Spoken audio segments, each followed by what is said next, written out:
एक आदमी जो औरत को अब्यूज करता है, वो औरत को सिर्फ एक टूल की तरह समझता है अपने प्लेजर के लिए, अपनी खुशियों के लिए।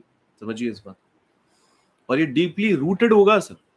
ऑब्जेक्ट ही समझ लोगे अगर आप किसी औरत को, तो ये वीडियो एक आदमी को सुनना चाहिए। और आप जो सुन रही हैं मुझे अभी, मैं आपसे गुजारिश करूंगा, सुनाओ उस आदमी को कि भाई तुम किस तरीके से मुझे कंट्रोल कर रहे हो, औरत को कंट्रोल कर रहे हो तुम्हें पता है ये बात। तुम अपना फ्रस्ट्रेशन, अपनी जिंदगी का फ्रस्ट्रेशन, जो तुम्हारा नशा पत्ती है उसका फ्रस्ट्रेशन हो सकता है, या किसी भी चीज का, आप अपनी लाइफ में कुछ करना चाहते थे आप नहीं कर पाए, तो आप और अपने आप को आप सुपीरियर समझते हो क्योंकि थोड़ा लॉजिक आ गया आप में। कोई इंसान को इंफीरियर समझते हो क्योंकि वो इमोशनल माइंड के ज्यादा हैं। माइंड दो पार्ट में डिवाइड होता है, पढ़ लीजिएगा, लेफ्ट ब्रेन, राइट ब्रेन। किसी का राइट ब्रेन स्ट्रांग होगा तो वो औरत इमोशनल होगी। आदमी अगर लॉजिकल है, यानी उसका लेफ्ट ब्रेन हेवी है, तो वो लॉजिक लगाएगा।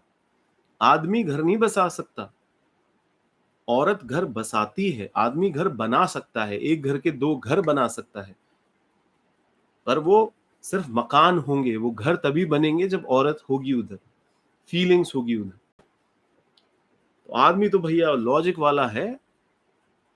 तो ये जो सिस्टम है, जो दिमाग के अंदर हमारे चलता रहता है, जिसकी वजह से एक इंसान बड़ा अब्यूजिव वे में बिहेव करता है एक औरत से, वो पेट्रियार्कल जो थॉट प्रोसेस है वो डिक्टेट करता है आदमी को अंदर से कि भाई तू तो भगवान है, पति परमेश्वर है, ये तो सकल ताड़ना के अधिकारी है, शूद्र पशु नारी सकल ताड़ना के अधिकारी। किताब में पढ़ लिया जी इन्होंने। तो वो बिलीफ सिस्टम, बिलीफ जो सड़ी गली बिलीफ लेके बैठा है, उसका इंटरप्रिटेशन, उसका इम्प्लीमेंटेशन क्या होता है एक आदमी को, और एक आदमी को नहीं सर, एक बड़े पॉपुलेशन को, आदमियों की, औरतों को लेस देन ह्यूमन की तरह बिहेव करना उनके साथ, उनको प्यार ना देना, उनको प्यार प्यार के लिए डिजर्विंग ही ना समझना, रिस्पेक्ट के लिए डिजर्विंग ना समझना, सिर्फ कोई काम है उनसे एक ऑब्जेक्ट की तरह देख रहे हैं, इक्वल राइट नहीं देते। बात सिर्फ ये नहीं है गांव के अंदर होता है। असली रूप इंसान का तब निकलता है जब वो बदतमीजी करता है। तुम कितना ही प्यार दिखा लो, पर फिर तुम जो कहते हो वो तुम्हारी सोच दर्शाता है ना। जब तुम सोचते ही नहीं हो ऐसा, तो तुम्हारे अंदर से वो शब्द निकलते कैसे हैं? अरे मैं तो गुस्से में बोल देता हूँ, अरे मैं तो नशे में बोल देता हूँ। ये आम से ही आम रस निकलता है।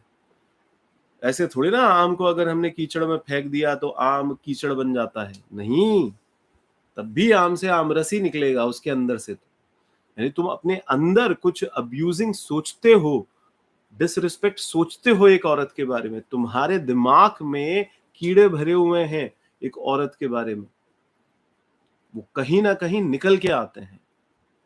अब्यूजर कौन है? जो अकाउंटेबिलिटी नहीं लेता, फिर वो रिस्पॉन्सिबिलिटी नहीं लेता कि उसकी जिम्मेदारी बनती है, कि वो जो जिम्मेदारी बनती है उस आदमी की, कि वो जो एक्शन ले रहा है वो नहीं है, बर्दाश्त नहीं कर सकते। वो जो एक्शन ले रहा है उसका ब्लेम भी वो उस बेचारे विक्टिम पे ही डाल देता है, औरत पे ही डाल देता है कि भैया मैंने जो किया वो तुम्हारी वजह से ही किया, मैंने जो गुस्सा किया वो तुम्हारी वजह से किया, मैंने जो तुम्हें पीटा तक वो तुम्हारी वजह से पीटा, गाली गलौज किया, तुम डिजर्व करते हो गाली गलौज, इसलिए तुम्हारे को पीटा। सोचिए आप, कैसी थर्ड क्लास सोच है आदमी की। तो ये जो पावरफुल फील करने की जो हिमाकत है हमारे अंदर, ये आई कहां से आदमी में? वो जो कंट्रोल करने की उसकी फितरत है, ये आई कहां से आदमी के अंदर? अपने आप को हीरो समझने की जो फितरत है, भाई तू इंसान ही नहीं है, हीरो तो गया भाड़ में, तू इंसान ही नहीं है, तू जानवर है।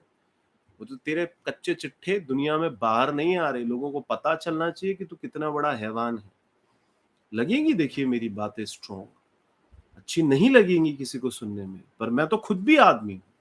मैं अपने अंदर भी उस हैवानियत को चेक करने की कोशिश करता रहता हूं कि भाई कहीं मैं ऐसा ना कर दूं।